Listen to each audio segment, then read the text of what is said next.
Okay, I can see some of you. Let's see if how far this can go.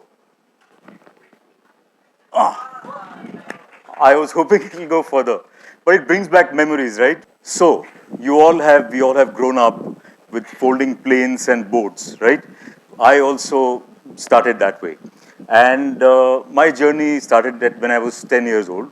But before I get into my love story with origami, let us see uh, what is origami. All right. So origami comes from a combination of two words. Oru means to fold in Japanese, and kami is paper. So to fold paper is oru kami or origami in English. All right.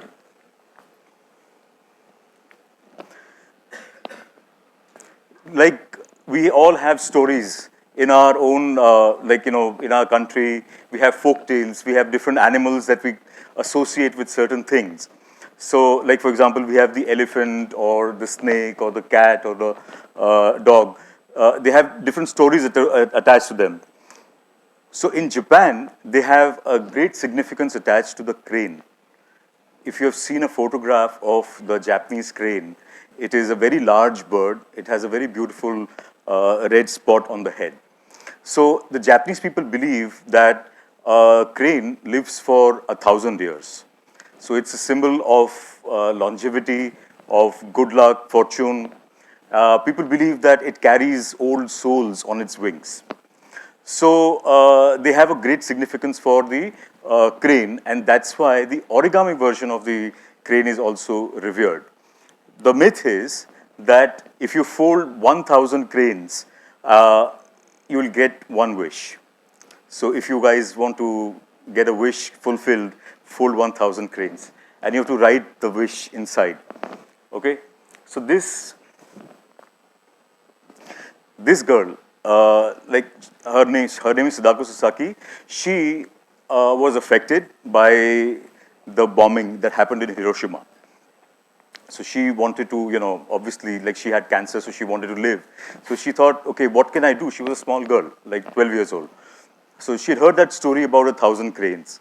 So she started folding and got her friends involved. Uh, but unfortunately, before she could finish folding the 1,000 cranes, she passed on. And then her classmates, they finished her 1,000 cranes and put it on her grave. But then, after that, the crane has become a symbol for peace and the futility of war. So this particular statue that you see is at the Hiroshima Peace Park. It's her statue. So she kind of sparked that in the world. When did origami become very popular? So we believe that, the Chinese, when they invented paper, there was some form of paper folding. But then it came to Japan and then to the entire world. The thing is that it was very expensive. Paper was very expensive at that time. So not many people used to fold. But over the years, over centuries, when things, like paper was easily accessible, so people would fold it as a pastime. So it was like a folk art. You know how we have different folk arts in India? But till about 1950s, it was a folk art and it was a dying folk art. This gentleman, Akira Yoshizawa, is the one who revived it. He added water to paper. It sounds counterintuitive, but he could make such organic, such beautiful, lovely, rounded, real-looking figures, sculptures. So it sparked an interest in people, and it became very popular. And how it has evolved from the 50s to today, in the 50s, there were like about, say, 250, 300 known designs. And today, if you Google origami, you'll see thousands and thousands of designs. So what changed? From cutting paper, multiple sheets, and kind of imagining how it could be an elephant or something like that, to now a realistic thing. What's happening? What is this? A swan, right? I think some of you just folded a swan, right? But it could be any other bird as well. But what about this? It's very evidently a swan. a little bit more realistic. We've all folded this jumping frog, yes, but you have to imagine a little bit to make it look like a frog. But what about this? I'll show you this one. I brought this particular design. So this is more realistic, but this is all from one sheet of paper without cutting, just folding. Yeah, very cute. But this one is more realistic, right? So what changed? That everything went from simple to more detailed, more interesting. So something changed in the thinking of the people who were practicing this. Now, when we come to design, who's the best teacher? I always like to say that nature, like whatever art exists today, like from the beginning of time and whatever will exist, it always is there in nature. Nature is the first artist and the best artist. Okay, so that's what I believe. And whatever is there, we can just look at it, observe, and try to capture it in our own way that we can. So, geometry in nature, right from the DNA, human DNA to the spinning galaxies, the ammonite, you know what's an ammonite fossil, right? It's millions of years old. And this is the cyclone cloud formation. You see the similarity of the shape? This is from the spices and the flowers, vegetables and fruits in our kitchen. We see this every day. So, the spiral of the snail and the hexagon, you all know that the hexagon is the most stable shape in nature. Now, how does that translate to origami? The way it translates is that when we look at the patterns that are existing in nature, those are the things that we try to capture. So this yogi that I have made is the finished product, and if you unfold the entire thing, the blueprint of the design is that, what you see. So that's a crease pattern.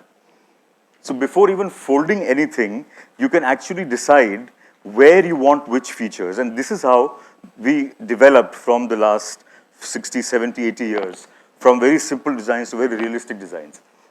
Do you see these some of these patterns? Some of these, the creases that come out, the radiating creases, these are all things that we have seen from nature. Now look at these next images by a very famous and a very talented artist called Brian Chan. He's from MIT. So even this is a single sheet of paper, and this is the blueprint of that. And if you see all those things, don't these look like the ammonites, those small circles over there?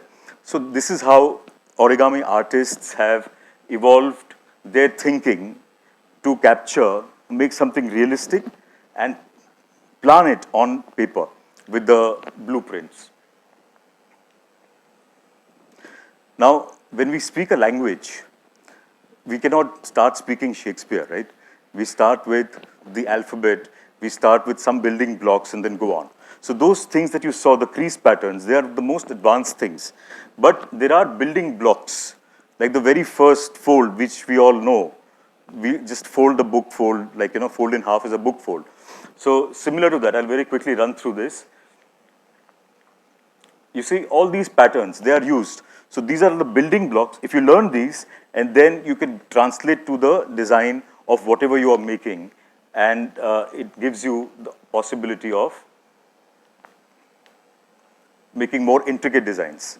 You see how things get progressively more difficult, but you also get more number of flaps, more number of points, and you could create new shapes.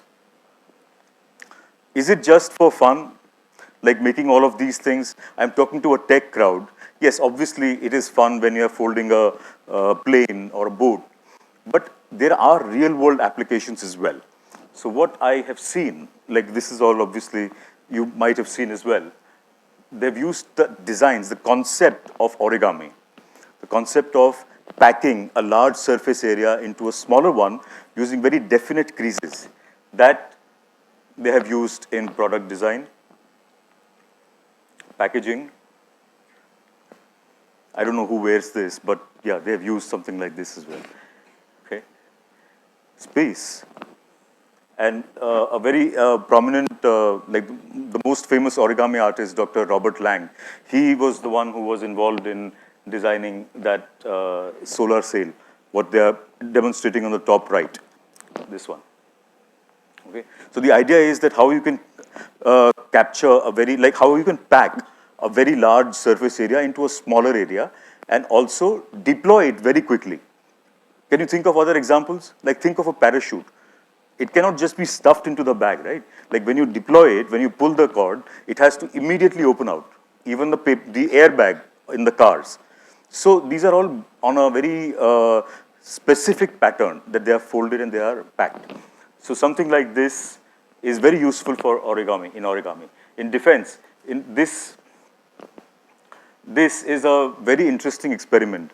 What they found out that when they had this Kevlar shield folded and then deployed in a riot situation, it saved many seconds, like at least a minute, I don't know, but it saved a lot of time for the policeman. And in a riot situation or in a violent situation, the quicker you have your shield up, the better, right? So this is a very real world application. And even in the, you see, this is all nano sized stuff. In medicine, this is a stent that they have experimented with. So they inject a very small part of it, the collapsed stent, and it opens wherever it has to uncover the blockage. Okay. So this is all what I had to show you about other stuff. Now my story, I said that I'll come back to it. It started when I was 10. This plane that I've sent in the audience, I don't know where it went. I was crazy about paper airplanes, but I only knew how to fold that one plane that we all fold in school as children, right? But then somebody gifted me a book on paper planes, and that one had like 20 designs maybe, and it was like, wow, it was crazy. Like I was very happy with that. And that's how my journey started. Now the thing is that after a few years, like maybe 10, 12 years, I was like, okay, fine, you can fold one small sheet of paper and make something out of it. But what else can be done? So I tried different things. Maybe I could change sizes. So this one, I apologize for the nail, but look at the model above it, okay? But I also made something like this out of that. So this is made from a 35 feet square sheet of paper, and this is a 13 feet tall elephant. How do you make it? You just fold paper. You take a large sheet of paper, very large sheet of paper, and you fold it. This is one corner of the square. So can you imagine how big the square was? And this was the finished thing before we lifted it. This one, like I think they mentioned in the intro, this one was 95 feet square sheet of paper. Okay, like of course you attach sheets to make one large sheet, but this was 105. You can see I'm scratching my head. I don't know why I'm scratching it. But it was a 95 feet square, and we made a dinosaur that was 105 feet long. This was the corner of that. So, and eventually I moved on to other things as well.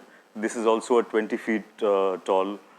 This one was sent to Hermes in Bahrain. Different. So I enjoyed making things more sculptural, but on a larger scale, small, large scale. So it kept things very interesting for me.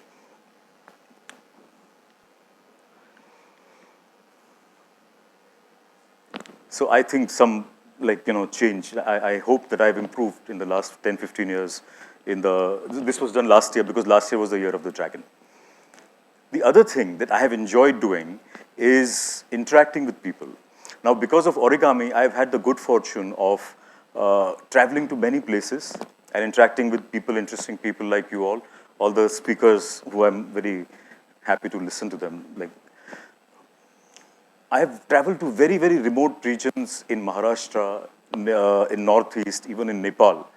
And I have seen people, like I've interacted with children who had to walk over a hill to come to their school every day. So 3 hours of walking to come to school and go back. And and I've taught in some prisons to the jail inmates. I've talked to dyslexic people, to blind. Can you imagine blind people, and they fold even better than us? Of course, not the very intricate stuff, but simple stuff like boxes. They have very amazing judgment with their tactile feel, you know. And like, you know, I've done workshops with abused women, like where they have you know, a center, and they for the terminally ill cancer patients. And what I have seen is that the human story, it's so amazing. We all go through stress. We all have our own situations. But this is something that has always brought joy, in my experience, to people who have folded with me. Not just children. Like this tiny girl, she was so tiny. She could fold and she was very happy. This girl, and you know, the thing is that they are always very, like, you know, when I always carry paper with me, and I start folding wherever I'm in a public place. They always come and watch, and they have a frown on their face, like, what is this guy doing? Okay. And then the minute they see the action of the model, I'll show it to you, I have brought it here. They're very happy, and they have this big smile on their face. And nothing can really, you know, this is not fake, you know, like, just look at how happy she is. You know, the minute she saw, and she was standing very seriously next to me. And this was a very, very remote village in Nepal where I had gone. These two boys, like, this is from India and this is from earlier this year. I can't stress, like, you know, whenever I look at this, I get a little misty, because these children were actually asking for money. They were living on the other side of the pond. And as usual, like, you know, I had a colored piece of paper, and they came over and I showed this. And they were so happy, you know, look at the happiness in their eyes. Like, they were so happy that nothing can replace that. And that is what keeps me going every day. Even today, when I fold, I enjoy folding and playing with paper as I did 36 years ago. So this story has been 36 years in the making. Let me show you the model that I was showing to them. You see? So this is the one that I made for them. This is from one sheet of paper, a flapping bird, and I gave it to them. And this is the frog which I was showing. Yes? You can see some of the other work over here. And before I finish and I step off, I just want to say one thing. You see all these weights over here? Have any of you wondered why these weights are kept over here? Okay, let me demonstrate. These are very heavy weights. I think these are about 15 or 12 kilos. And they have all been supported on one single sheet of paper. All this while, since you have been sitting here. Nothing has happened to the sheet at all. So that is the power of origami. That is the power of folds. Thank you very much.